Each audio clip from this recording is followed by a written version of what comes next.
दोस्तों, जब हम संस्कृत के किसी वाक्य को देखते हैं तो वहाँ हमारे सामने जो एक वाक्य की स्ट्रक्चर होती है उसमें किसी शब्द का रूप होता है, किसी धातु का रूप होता है, उसमें कोई अव्यय होते हैं या फिर उसमें किसी धातु या शब्द के बाद लग कर के प्रत्ययों के द्वारा बने हुए पद होते हैं। तो इनके द्वारा आपका एक वाक्य बनता है। लेकिन ये जो वाक्य बनता है इसमें 80% कार्य जिनके द्वारा पूरा किया जाता है दोस्तों, वो होते हैं शब्द रूप और धातु रूप, इनके रूप। तो हमें सबसे पहले इन शब्द रूपों और धातु रूपों को जानना चाहिए, क्योंकि जो अव्यय होते हैं दोस्तों उनकी संख्या तो सीमित होती है, आप उनको जान सकते हैं। और अव्यय होते भी क्या हैं कि वो कभी भी बदलते नहीं हैं, हमेशा एक जैसे होते हैं। लेकिन जो ये शब्द होते हैं इनके रूप जो चलते हैं वो 7 विभक्तियों में चलते हैं। जो धातु होती है उन धातुओं के जो रूप चलते हैं वो तीनों पुरुषों में चलते हैं। तो इनको जानना हमारे लिए बहुत ही ज़्यादा महत्वपूर्ण है। यहाँ हम इस वीडियो में इन्हीं की बात करने वाले हैं। तो दोस्तों, अगर हम बात शब्द रूपों की करते हैं तो शब्द रूप अजंत और हलंत 2 प्रकरणों में पढ़े जाते हैं। ये अजंत और हलंत क्या है तो आपको जानकारी होनी चाहिए। जब किसी पद के बाद में एक की या किसी भी स्वर की मात्रा हो, किसी पद के बाद में अगर स्वर की मात्रा है तो वो क्या कहलाएगा? अजंत कहलाएगा। ठीक है। और अगर किसी पद के अंत में व्यंजन है, व्यंजन की कोई मात्रा नहीं होती, व्यंजन स्वयं ही होता है।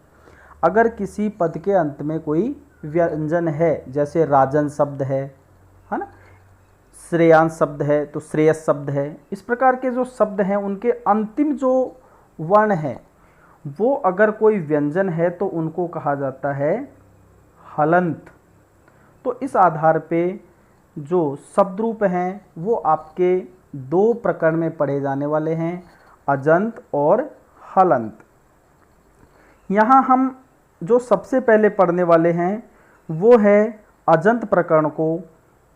अजंत प्रकरण की हम बात करें दोस्तों तो अजंत में यानी कि अच अर्थात जो स्वर हैं उनकी यहाँ बात करने वाले हैं।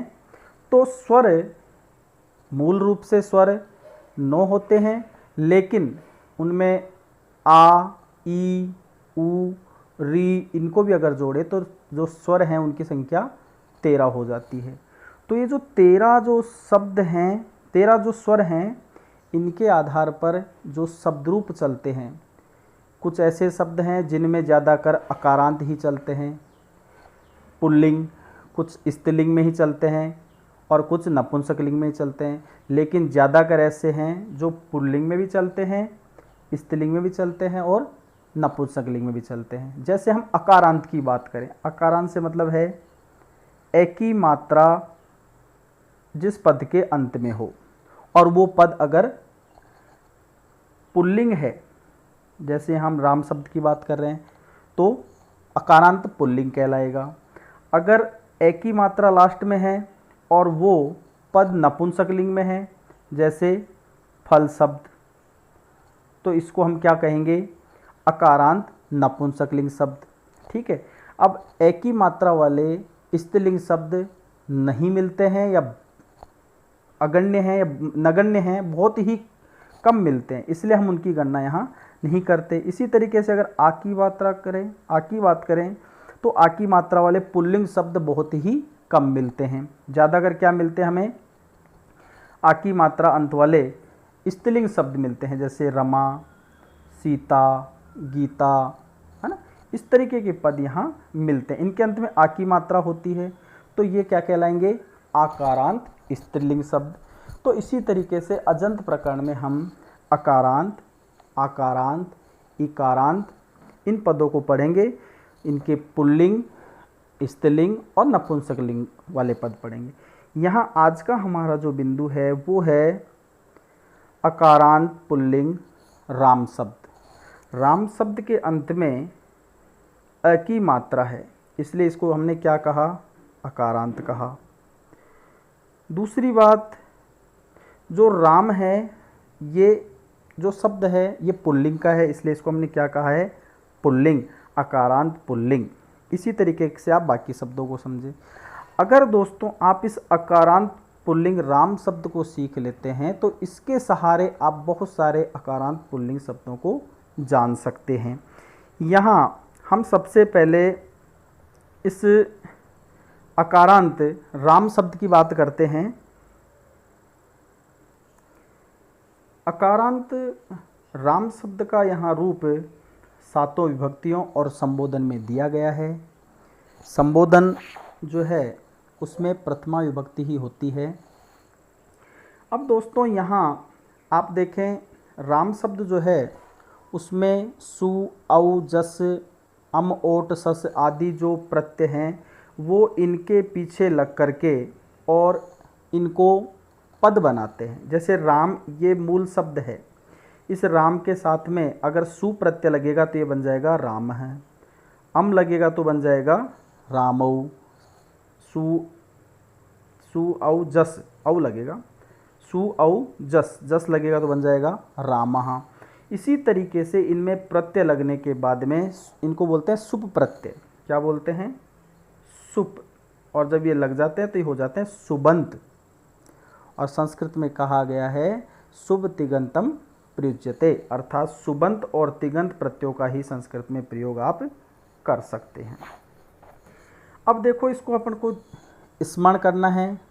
कैसे करना है, रामः रामौ रामः प्रथमा, रामम रामौ रामान द्वितीया, रामेण रामाभ्याम रामै तृतीया, रामाय रामाभ्याम रामेभ्य चतुर्थी, रामात् रामाभ्याम रामेभ्य पंचमी, रामस्य राम्यो रामाणाम षष्ठी, रामे राम्यो रामेषु सप्तमी, हे राम हे रामौ हे रामा।